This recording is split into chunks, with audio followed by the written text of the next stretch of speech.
各位觀眾朋友，大家好，歡迎收睇熱辣新聞。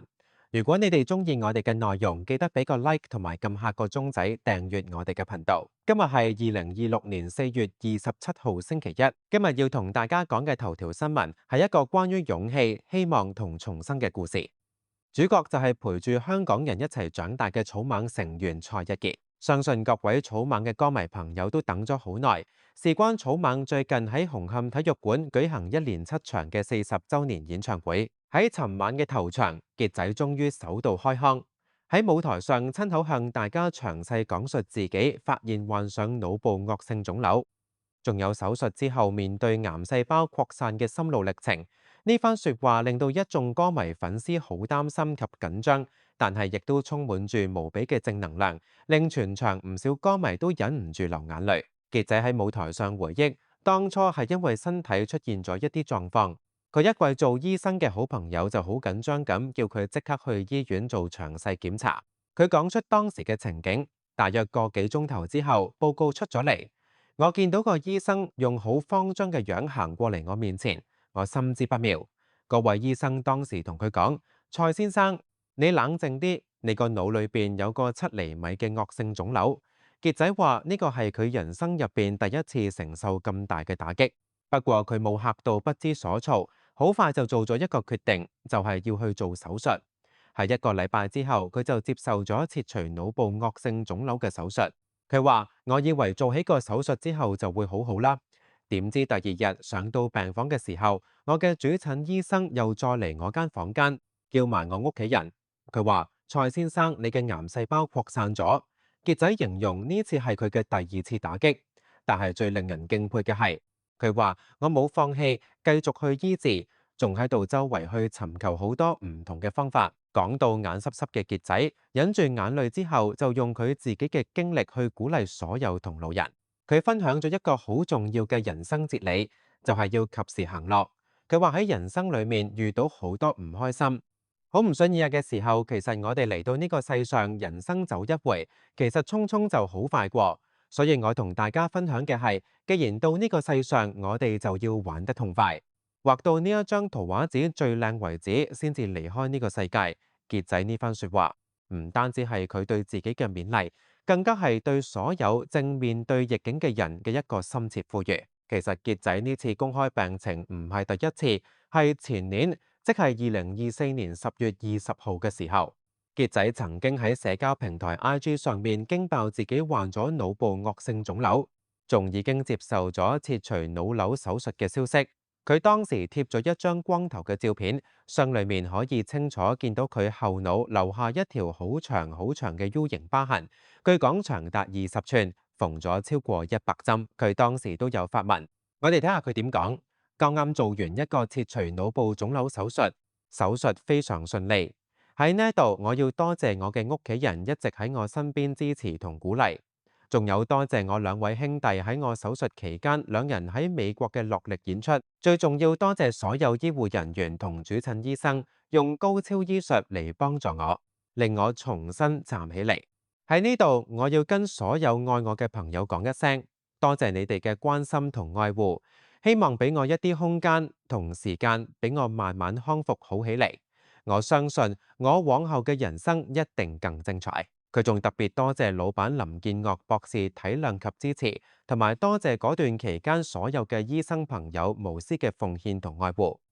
嗰次係佢第一次公開自己嘅病況，當時佢因為身體不適，被迫缺席咗草蜢喺美國舉行嘅2場演唱會，令到好多歌迷非常擔心。做完手術之後，傑仔遵守咗佢嘅承諾，喺休養期間，佢不時喺社交網站更新近況，分享自己重返健身室做運動嘅短片，用行動證明自己身體一步一步康復緊。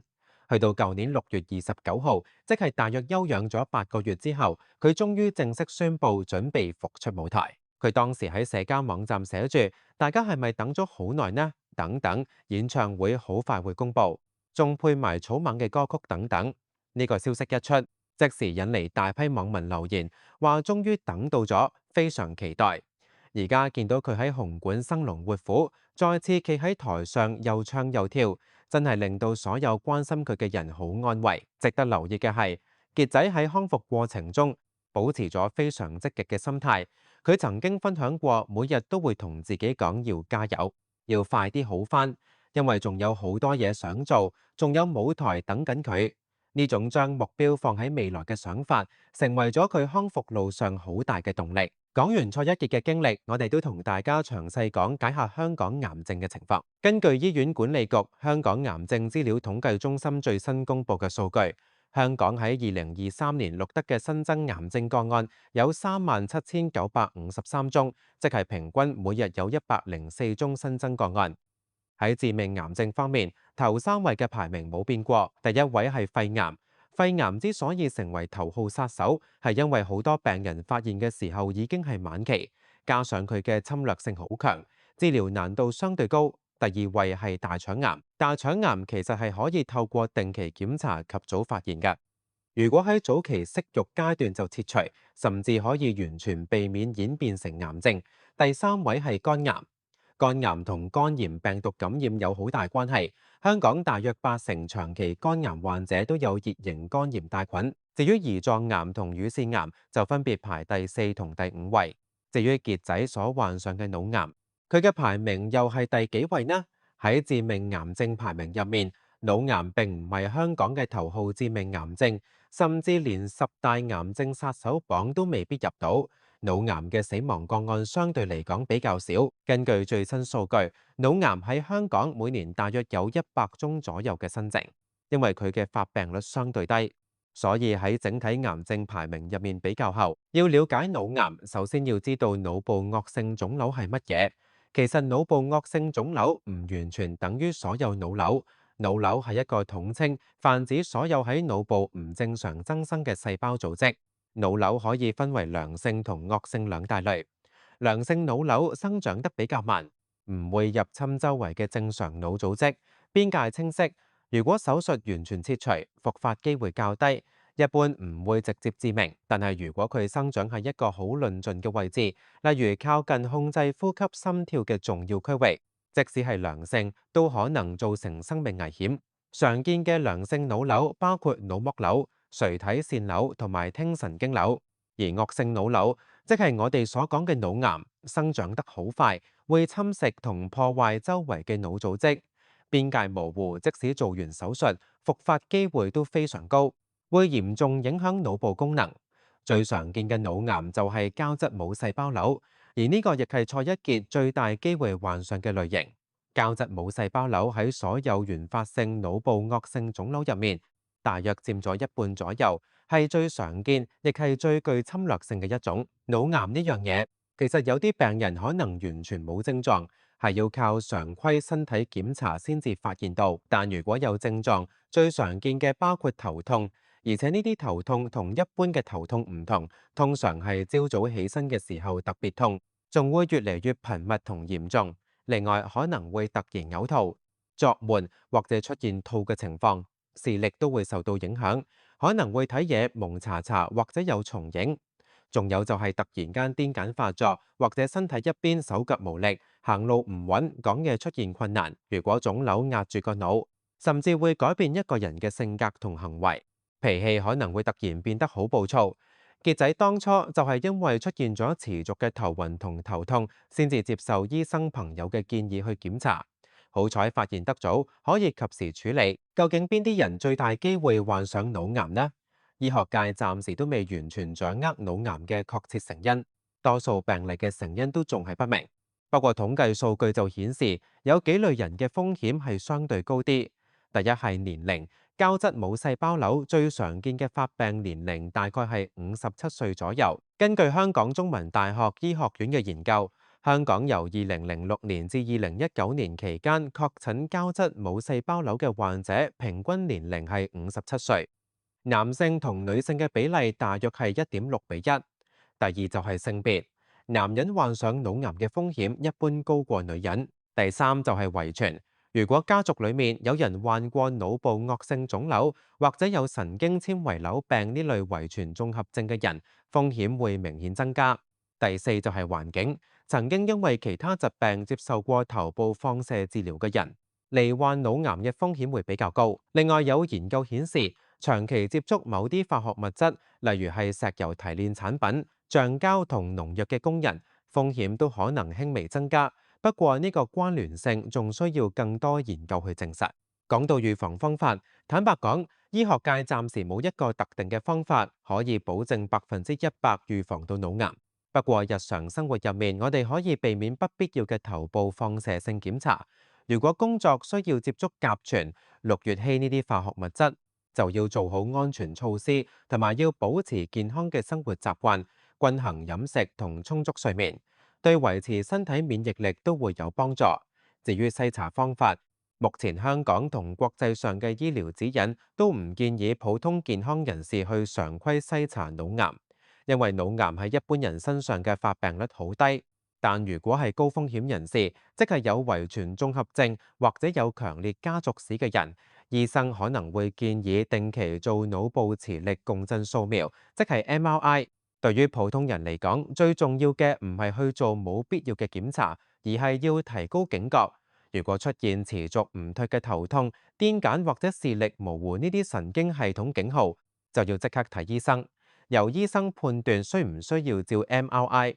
及早發現對治療效果有好大影響。講到存活率，腦癌嘅預後一般比其他癌症差少少。根據香港中文大學醫學院喺2023年發表嘅一份研究數據，涵蓋咗香港由2006年到2019年期間，一共過千名膠質母細胞瘤患者。呢個係目前最全面嘅本地數據。研究顯示，呢種最常見嘅腦癌喺香港嘅整體生存中位數大約係10.6個月。不過要留意返，每一個病人嘅情況都好唔同，存活率會取決於好多因素，包括腫瘤嘅基因類型、病人嘅年齡、身體狀況、腫瘤切唔切得清，仲有接唔接受化療同放療。呢份研究亦都發現，雖然呢10幾年引入咗新嘅化療藥物替莫佐胺，用呢隻藥做化療加放療嘅病人比例，由2006年嘅9%，再係2015年更增加至3%，但係整體嘅生存中位數即係由10個月微升到11個月。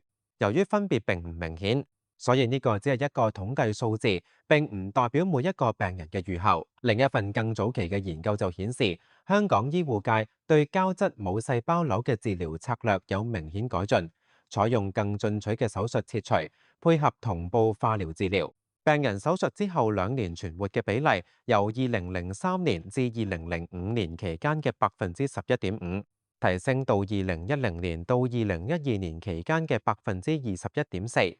呢啲數字唔單止代表住醫學嘅進步，更加代表住一個又一個真實嘅生命，可以有更多時間同屋企人相處，去完成未完成嘅心願。最後，如果不幸患上癌症，除咗積極接受適當嘅治療之外，保持心境開朗係咪真係咁重要呢？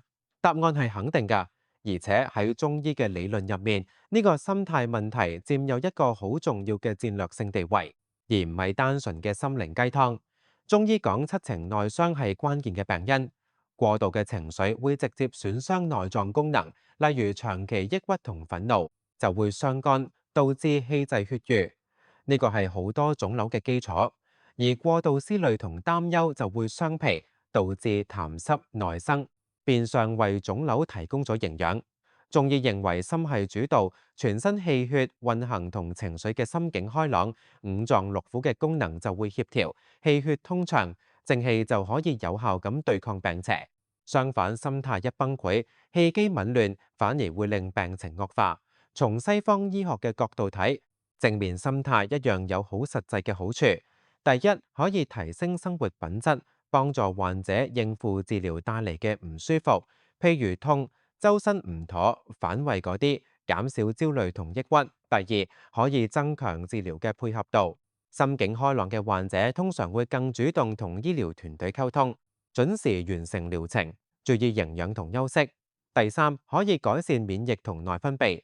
長期嘅負面情緒會抑制免疫系統，積極嘅心態有助穩定身體狀態。有研究指出，不良心理因素會透過下丘腦、垂體、腎上腺軸同心交感神經系統抑制機體免疫功能。導致機體容易發生感染、自身免疫病同腫瘤等等疾病。換句話講，好情緒真係癌症患者嘅一劑良藥，所以無論係中醫定西醫，都認同心境開朗係抗癌路上一個非常之重要嘅夥伴。就好似蔡一傑咁，佢面對咁大嘅打擊都冇放棄，由發現病徵、確診腦部有惡性腫瘤、接受開腦手術，到發現癌細胞擴散需要面對漫長嘅治療，再一步一步行返上舞台，呢條路絕對唔容易行。佢嘅故事除咗係一個娛樂圈新聞，更加係一個活生生嘅見證，話俾我哋知，面對死亡威脅，恐懼同眼淚係正常㗎，但只要唔放棄，積極醫治，保持一顆豁達嘅心，人生嘅畫紙依然可以畫得好靚、好精彩。今日嘅熱辣新聞報導完畢，多謝大家收睇，記得訂閱同分享俾身邊嘅朋友，下次再見。